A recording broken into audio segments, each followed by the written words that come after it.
So the number of coronavirus cases continues to fall, and at the current pace, when can we expect to move back down from level 3 to a lower level? Yeah, good question, Jack. I think you should expect to hear from Ready and Resilient in the next 24 hours on on that move. And I would just say we owe a great debt of appreciation, thank you to students, faculty, and staff who made big sacrifices over the last uh, week or two, but particularly during this social hiatus, to make this work.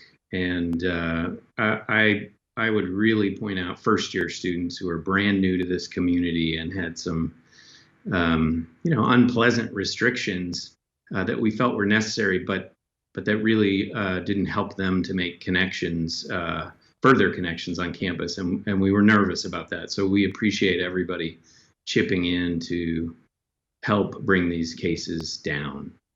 So the various levels, we have the different colors and the different level Yep. numbers. What are kind of the difference between all of them? Like, do they really have much difference between all of them?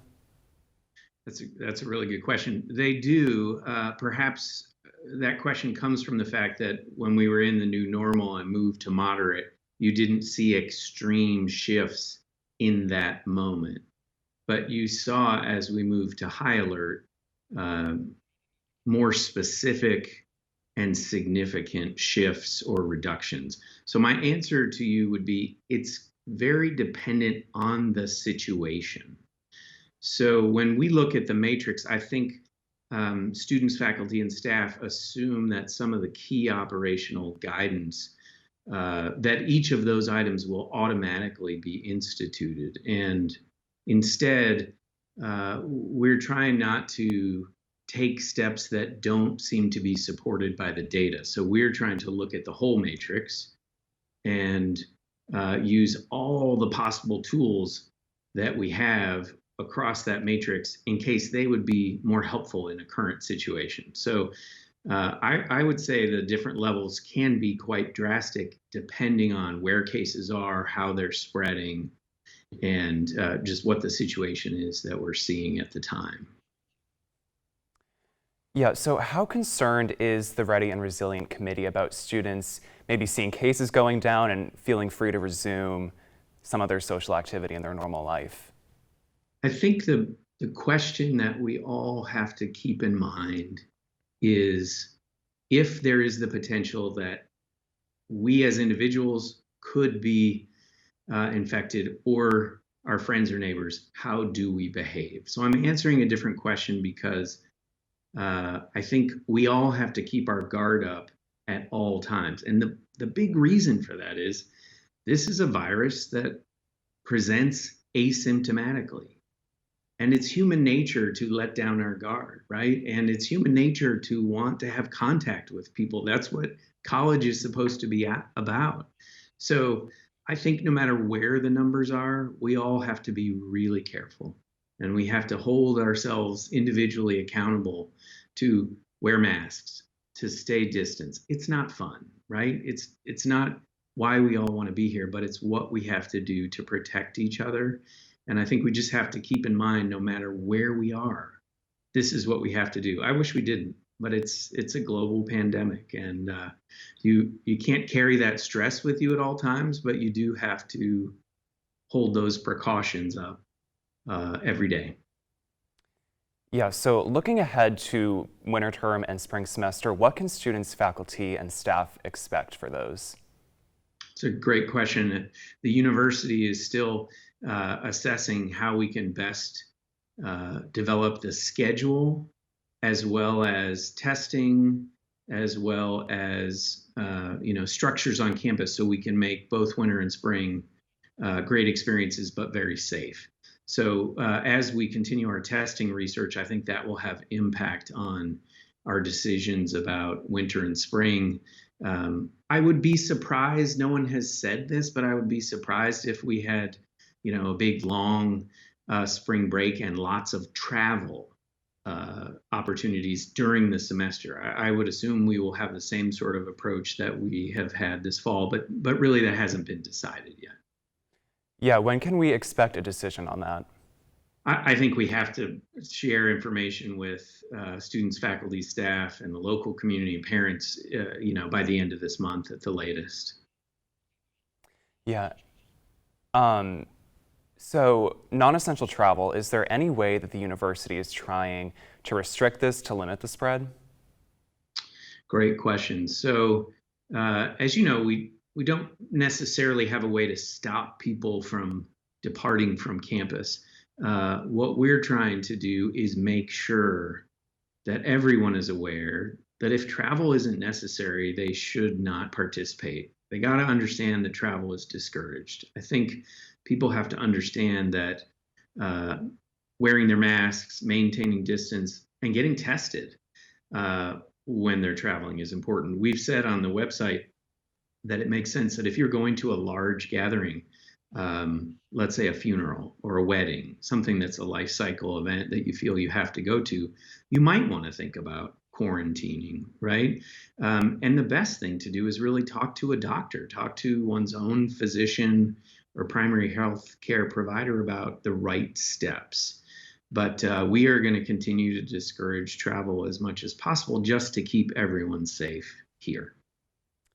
Yeah, so thinking about returning back to campus, after the holiday break and for J term, will students be required to get tested again before winter term starts? That is a really big issue that we're exploring right now. One challenge that I think we have in December, right around New Year's, and that January return for January term, is there's so much social in most people's lives with friends and family right around New Year's Eve, and then people turn around and come back to campus. So we're exploring lots of different options, including testing prior, but possibly testing once students, faculty, and staff return to campus. I think our community, our campus community, will feel safer if there's some form of testing, and we'll expect that we do something. And what we're trying to do with the new testing that's coming out and with different testing options is to create the best structure that'll work for everybody.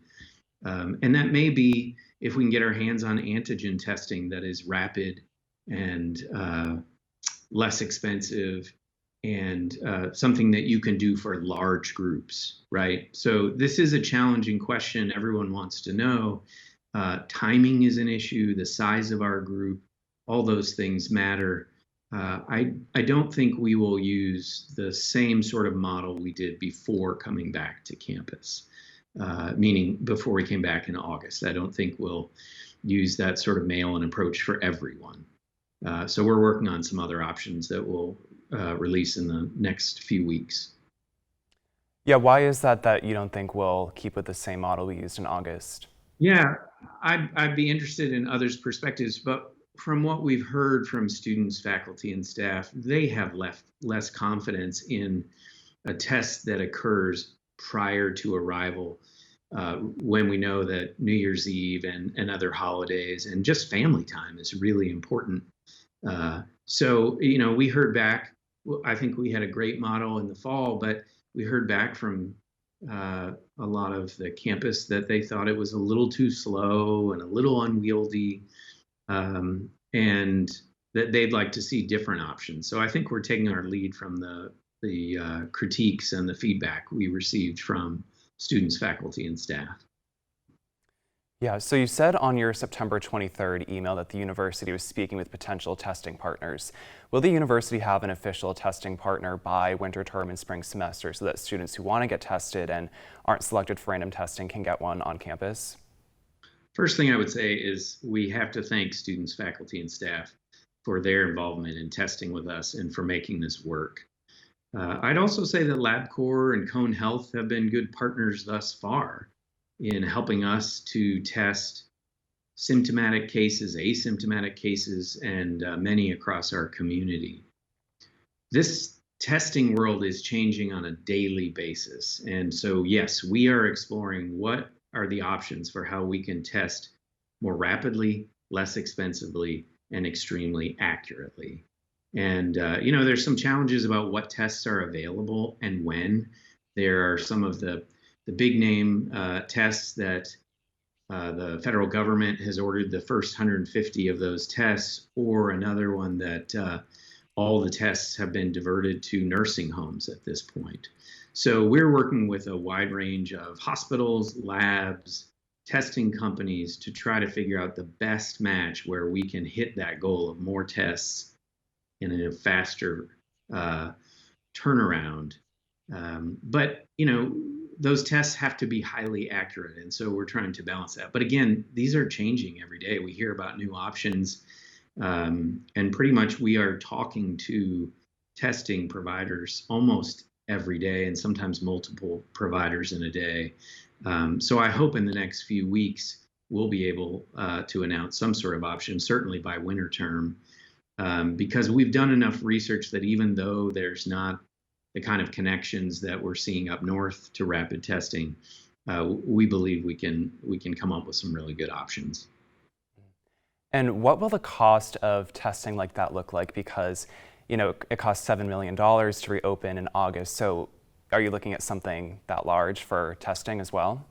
The $7 million number might not be, I'm not sure where that came from, but we certainly are looking at cost and how we can do this well, but in an affordable fashion, and how to make sure we're not putting that cost on families. That testing that we had to do quickly before fall was, I think, frustrating for lots of folks, the cost involved. And so, as you've seen, our random testing throughout the semester, the university has paid for that, and we want to try to continue to be the provider and to cover that. So while cost is certainly a driver, there are these other factors about effectiveness, accuracy, and speed that seem to be even more important.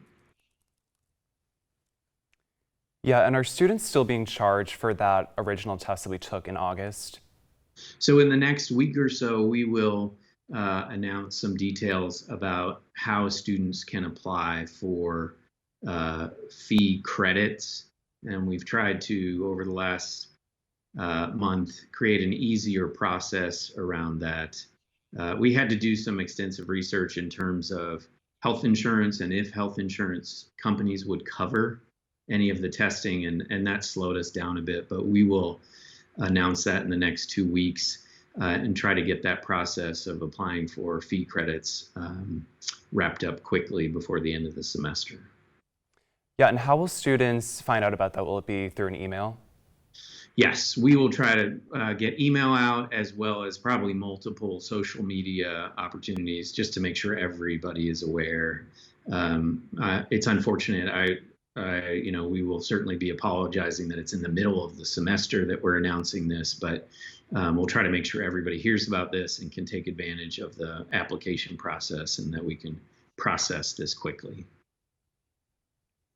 This is one of those things that you're seeing everywhere. Students are doing this, institutions are doing this, governments are doing this, companies. You're building the process as you're going, right? We're not used to this pandemic world.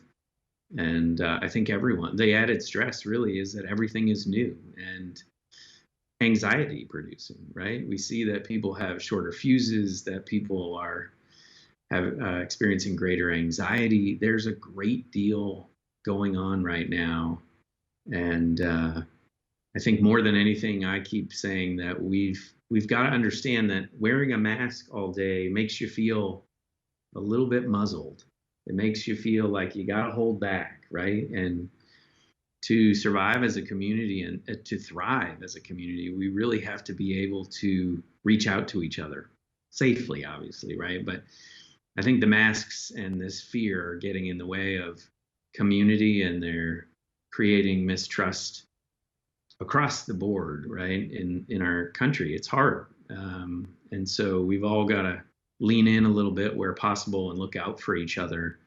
Look out for those first year students who are new to our community, and others who might be struggling because they don't have the same connections.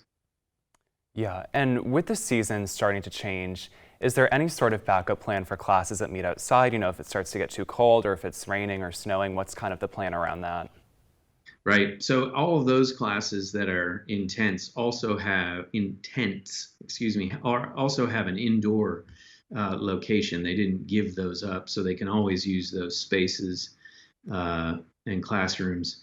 And we have heard from faculty who are thinking about the change in weather and how they're planning around that, particularly those in the early morning hours. I was watching the weather this morning in the 40s, and I was thinking about those 8 a.m. classes. So that's a process that we're still working on, and we assume that we will have tents up around campus the rest of the year. So that'll be a challenge ongoing through May. Yeah, and so they're not only used for classes, but also grab and go dining. So how would the weather affect that?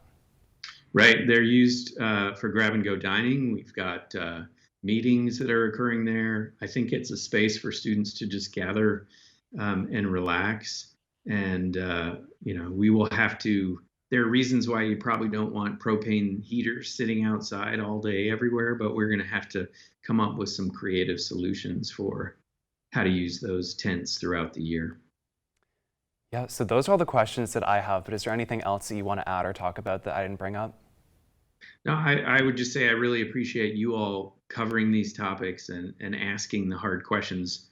I mentioned earlier, this is all new, and we're learning by the questions that people are asking and the criticisms as well. We're not perfect at this. We have made mistakes, most definitely, and I think we're going to keep trying to get better. But we tend to get better when people bring issues forward and share concerns. And this really has to be a community-wide process for us to succeed. So we appreciate everybody's efforts and thoughts and ideas, and we'll keep working at this to keep the community safe. So thank you for reporting on this and all the work you're doing. Thank you, Dr. Stein. I really appreciate your time today. You bet. Take care. Thank you. You too. Have a nice day. You too.